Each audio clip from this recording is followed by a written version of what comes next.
Long before Chad Thundercock graced our screens in Seed of the Dead, there was a lesser known hero. His name, Chuck the Cuck. Unlike Chad though, who ran headfirst into danger, Chuck instead ran from it.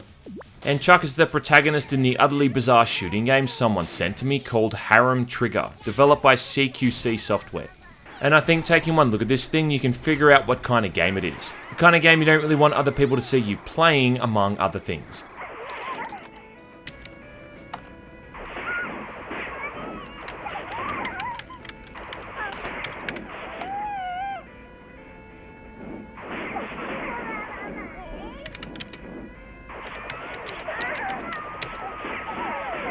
You know, I've got a whole heap of games I want to talk about. I've got to finish off the Killzone series, I want to take a look at the other Medal of Honor games, maybe round out the Turok and the Call of Duty franchise, but instead, here I am, taking a look at another crappy sex game.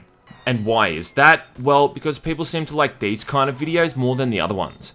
In Harem Trigger, your entire existence is one of suffering. Stuck in between the world of the living and the world of the dead, you're trapped in limbo, suffering in an eternal prison you're unable to escape from. Tormented by figures of lust and desire, or something like that. Stupid jokes aside, Harem Trigger is a lot like the Galgun series, where you're some guy that's being hunted by schoolgirls who want to jump your bones. Except that instead of being on rails like it was in the Galgun series, now you can move freely around. And not only are you just shooting enemies until they enter some kind of euphoric state, but you're also shooting their clothes off at the same time. That is, unless you turn off the explicit sexual content in the settings, in which case their clothes just get torn and tattered. And you fight back with shotguns, pistols, assault rifles, grenades, and rocket launchers.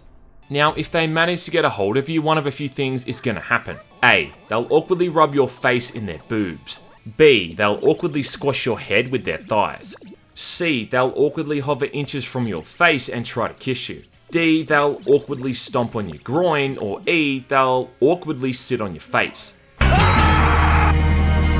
All of this will of course take your health off and eventually kill you if you don't mash that left mouse button to get them off. But I mean, there's worse ways to go, right? As you complete each level, you earn PP points. Yeah, PP. And then you spend those PP points on new guns or upgrades for your character, like increased health or movement speed. There's actually a pretty big roster of guns to unlock too, like there's a bunch of shotguns and machine guns which are all locked behind achievements. Like killing a certain amount of enemies, getting a high enough kill combo, or disappointing your parents. And it will take you a pretty long time to unlock all of these. Almost as long as it would take to go outside and accomplish something meaningful in the real world, like reading a novel or sniffing farts out of a cow's ass. Chuck also has the ability to bring time to a crawl and give himself infinite ammunition, something the game refers to as an invocation. And when your spocidal meter fills up, you can use the power of invocation for the greater good, that being sending these silly anime bitches out to pasture. And if there's one thing I like, it's sending an anime bitch out to pasture. This is basically Harem Trigger in a nutshell. Run into a room, a bunch of girls spawn in, shoot them, try not to let one of them sit on your face, and then repeat. The shooting too is surprisingly not all that bad. There's a bit of recoil with some of the guns, but once you find one that you like, you'll probably never swap it out.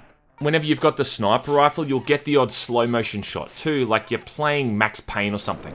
What the hell? Every area is a classroom or some kind of school-themed area, because apparently there must be some kind of Japanese classroom asset library that all these developers seem to use. And all of the girls have the same face, just with different hairstyles and colours. Just like 99% of women in anime anyway. Schwacked. Oh, and there's some really tall girls too for some reason, like Brienne of Tarth Tall. That's a huge bitch! Now, you might not know this by simply looking at it, but this game is actually the devil incarnate. I know, it's staggering to think that such an innocent looking game has such dark and sinister undertones. But it's true and the signs are there, and even if you didn't really notice them, your brain did. So for starters, each area in the game has 7 levels, which represents the 7 layers of hell, which of course each correspond to the 7 deadly sins. Then there's also 4 bosses, which represents the 4 horsemen of the apocalypse: death, famine, war, and conquest. In the last area of the game, the enemies have glowing eyes and turn into flying demons that attempt to grab you and drag you back to your eternal damnation.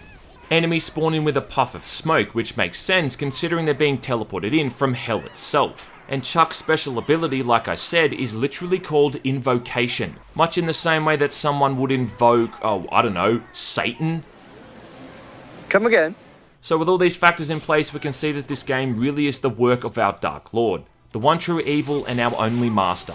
Yes, Darkside Phil. Never mind. Remember that scene from Hellraiser 2, you know, where Frank Cotton goes to hell and he's trapped in this room with all these women that he's unable to touch or interact with, because it's like his penance for being an absolute horn dog when he was alive. Well, I see this game as the opposite of that, where it's this wimpy guy's version of hell, and he's constantly being attacked and pursued by all these women. His response to this is to simply avoid or kill them, instead of giving into their advances. Now, there's actually a term for guys who are scared of women. It's called gynophobia, which is an intense dislike or fear of women. Just like there's also a term for your mum, cow. Harem Trigger is broken up mainly between 5 different kind of levels. There's reach to gold, there's kill enemies, there's snipe enemies, there's survival mode and collect all the hearts, where you fly around in this mini chopper and collect giant floating hearts. Then of course there's the boss fights, and there seems to be a bit of a Metal Gear Solid influence here. I mean, one of the boss fights is pretty much the Vulcan Raven fight from Metal Gear Solid 1, even down to the way that you can't fight the boss head on and have to head around to attack from behind. Like she even uses a minigun with a giant backpack full of ammunition. Later on, in a large courtyard, you'll engage in a sniper battle with a girl that can zip all over the place. Feels like a combination of the fight between Sniper Wolf in Metal Gear Solid 1 and the end in Metal Gear Solid 3. And I'm so sorry for comparing this game to the Metal Gear Solid series.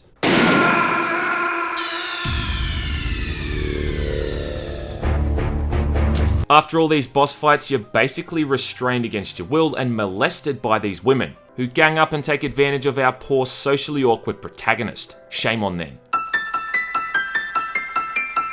Then they appear in the dialogue between levels, dialogue I can't understand because I don't speak Japanese. But if I had to guess as to what they were saying, I'd assume they're making fun of me for playing this game in the first place. Holy shit, it's Bigfoot! After you beat all these bosses and get raped a few times, the game ends. Then you're free to replay all the missions and unlock the remaining weapons and upgrades, or just go into the shower and then just cry in the fetal position.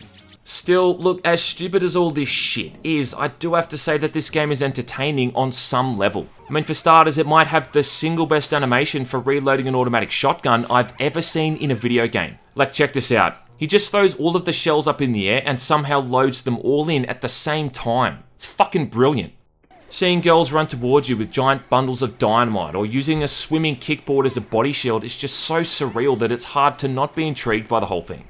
There's also this mechanic where you can get double PP points by tweeting your score at the end of a level, because I'm sure your Twitter followers want to know you're spending your spare time playing a hentai shooting game, don't they? I mean, why not just post it directly to my mum's Facebook profile? Instead, better yet, how about my entire family? Everyone I work with and that one girl I used to date in high school but lost contact with. Outside of all the sex stuff, Harem Trigger is relatively normal for the most part, and compared to Seed of the Dead, which I took a look at a few months back, is also noticeably less rapey, so that's a good thing. That is until you get to the third area, and now for some godforsaken reason, you've been shrunk down to pint size. Oh shit! So for the first 2 levels of this area, you're avoiding these giant girls that swat at you like you're a fly, as you try to escape by running across their desks. Then in the third level of this area, you're holding out on top of a desk with a sniper rifle, attacking those that come too close whilst avoiding being sat on. After that, you're flying around in a helicopter collecting those glowing hearts with flight controls that make the Demolition Man mission in GTA Vice City seem like a cakewalk by comparison. Next up, you're still in the chopper, but now you're taking part in Operation Thought Destroyer, gunning down those evil schoolgirls with a minigun and a rocket launcher.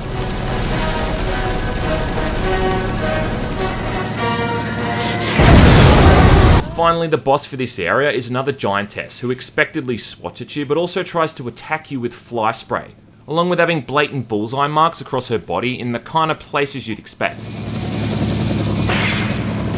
In a game that's already weird as hell to begin with, this whole sequence of levels really does stand out the most.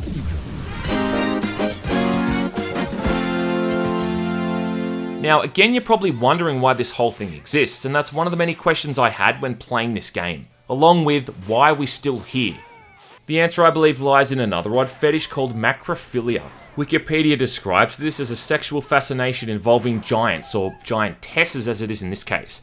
So the short answer is that someone out there gets the horn going from walking underneath giant schoolgirls and looking up their skirts. I mean, that is kind of sad, but if that's the worst fetish you've got, well, that ain't really too bad, is it? You know what's even more sad though is that this game has an FOV slider. There's AAA shooters out there that don't have FOV sliders, and yet some crappy hentai shooting game has one. That's what I think hurts the most about all of this. That and the fact that playing it makes me lose the respect of my friends and peers. It's only a matter of time until this thing gets released on Steam and exposed to a wider audience. Steam seems to have pretty much given up on quality control at this point anyway. Until that time comes though, and it will come, no pun intended, let us pray for poor Chuck the Cuck and hope that he can eventually find the strength and the courage he needs to stop being an absolute bitch boy. Now let's go kill some more of these silly anime bitches.